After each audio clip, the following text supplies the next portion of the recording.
In the 1970s, the American historian and radio broadcaster Studs Terkel traveled across the country and interviewed many ordinary working people.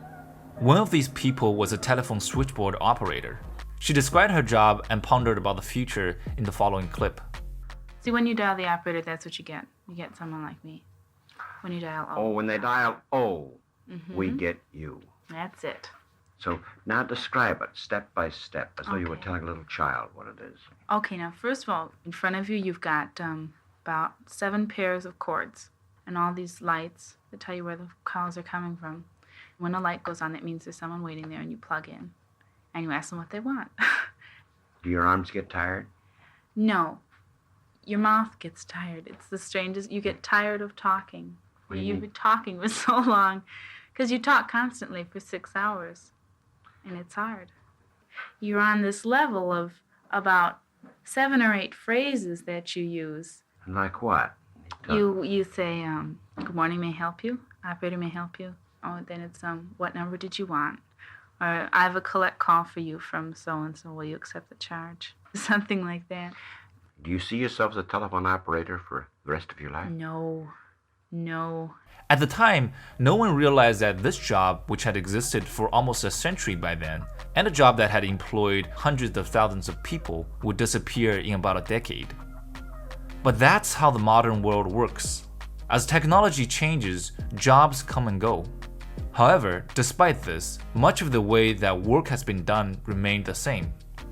The Industrial Revolution gave rise to the combination of machinery and human labor at scale, which produced the modern economy that we know today. It also gave rise to cities. Offices, for example, were created to follow the factory model, and much of its founding structures, such as the layout, the hierarchy, have remained unchanged. Most jobs require people to show up at a physical location to perform the work. Sure, in the recent decade, new technologies have enabled remote work to be a possibility, but only a few companies have fully embraced that opportunity. Until now, that is. The global pandemic has forced more companies to adapt to remote working because they have no other choice. As months have passed in this great experiment, the results are beginning to show.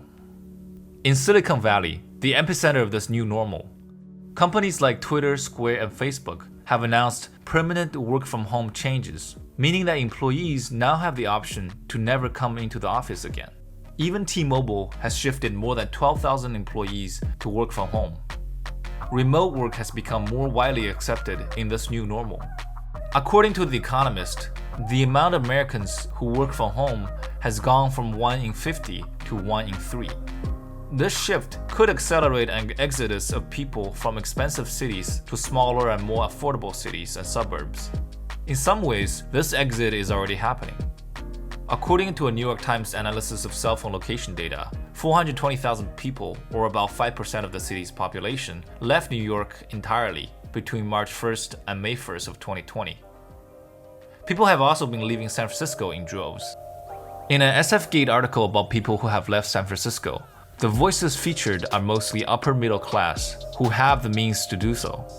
Both this and the Times article point to the fact that the majority of people who left are the ones from the richest zip codes. This has been corroborated by the garbage collection data.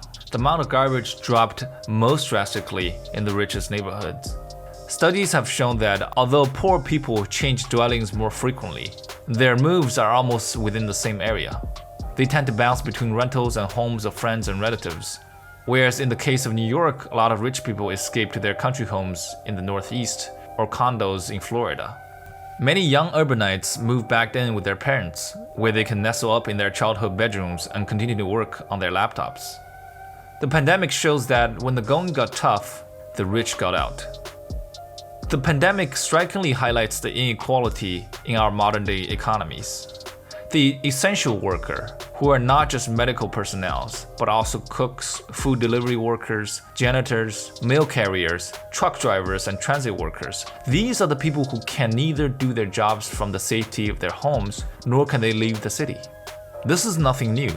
Even back in 2015, Lauren Smiley, a journalist at Wired, coined the term shut-in economy to describe the new world of on-demand everything, where one's either pampered, isolated royalty or 21st century servant. Fiction also has an uncanny ability to foreshadow the reality. In 2016, a science fiction short story titled Folding Beijing won the Hugo Award for Best Novelette. It depicts a city in which its population is confined to 3 different physical spaces. The 5 million privileged citizens from the aptly named First Space keep the city to themselves for 24 hours from 6 a.m. to 6 a.m. the next morning, at which they take a drug to keep them asleep for the next 24 hours. During that time, Beijing folds back to reveal the second space, where another 20 million people get to keep the city from 6 a.m. during the day to 10 p.m. at night, for a total of 16 hours. After that, the city folds back again to reveal the third space, in which 50 million people work from 10 p.m. to 6 a.m. next morning to keep the city clean and functional. This separation between spaces is excruciatingly accurate because that seems to have become the norm of how major cities are structured. Most of those who work to keep the cities clean and functional cannot afford to live in those cities. So when the pandemic hit, while the rich can escape to greener pastures in the countryside or hunker down in their city apartments, essential workers are outside keeping the society functioning. They risk their lives so that the privileged can shelter in place. We call them essential, but lawmakers in the US did not pass any legislation to permanently increase their pay or benefits. Some companies did add hazard pay of a few dollars extra per hour, but most of these stipends went away pretty quickly. Despite the lofty language, our economies simply do not deem these workers to be essential. These workers have the lowest amount of pay, the least amount of benefits, no flexibility, and are very easily replaceable. But the jobs they do are the most dangerous in our society. If this is not the textbook definition of exploitation, then I don't know what that is. Silicon Valley's technological utopianism and Wall Street's greed is good mantra both perpetuate the structure of exploitation. No, Gordon Gekko, greed is not good. There are many sectors of the society where economic logic simply cannot be followed. Imagine if firefighters only responded to the highest bidder. What a disaster that would be. Yet we let it happen in other public services. Take a look at for-profit healthcare, for-profit education, and the prison industrial complex. I think it's fair to say that technological advancement without structural changes to the society has not and will not resolve the issue of economic exploitation. In fact, one could argue that the advancement of automation and artificial intelligence has already exacerbated this issue. This was noted by the economics and law professor Daniel Markovits, who wrote the book The Meritocracy Trap. He gave one example in the rise of ride-sharing apps. Despite the problems that existed in the taxi industry, it harbored a lot of middle-income, mid-skilled jobs, including the millions of drivers and the tens of thousands of dispatchers routing the cars to the customers. As taxi drivers, you needed skills behind the wheel, but you also needed to know the city very well. In general, this was a job that, through hard work, a person can make a decent living out of. With the rise of the likes of Uber and Lyft, technology has been designed to synthesize all the skills from the drivers and puts them in an app. The new drivers on these platforms are paid much less than the previous taxi drivers, and a small number of super-skilled engineers and data scientists are hired to maintain and upkeep the system. Another example is the home mortgage finance industry. In the mid-century, the main production worker in this industry was the loan officer. It was another middle-income and mid-skilled job. To be successful as a loan officer, one must assess the borrower's incomes, liabilities, assets to determine if the loans were good or not, and they will be paid based on their results. Today, a loan officer is no longer a middle-income, mid-skilled worker, because the duties of a loan officer is reduced to no more than filling up the application and letting the algorithms determine who should be getting a loan. They are the interface between the borrower and the company's computer system. The company can therefore hire a few super-skilled engineers and data scientists to work on the system, while employing many low-paid, low-skilled workers to fill up the forms. Furthermore, these loans can then be securitized, hedging out the risks to create derivatives sold on the financial market, again by a small group of super-skilled financiers. Historian Yuval Noah Harari came to a similar conclusion in his book Homo Deus, in which he describes the rise of the useless class, and deemed it one of the most dire threats of the 21st century. As examples of ride-sharing and mortgage financing show, as software automation and artificial intelligence take over more and more industries, this so-called useless class is already beginning to emerge. Today, drivers are still needed to maintain a massive ride-sharing network. In a future where driving is completely automated, the vast amount of human drivers won't be necessary. Today, a human is still needed as the interface between a home loan and a computer system. But in the future, it might be that a digital interface would suffice. This observation echoes the dark twist in the Folding Beijing story.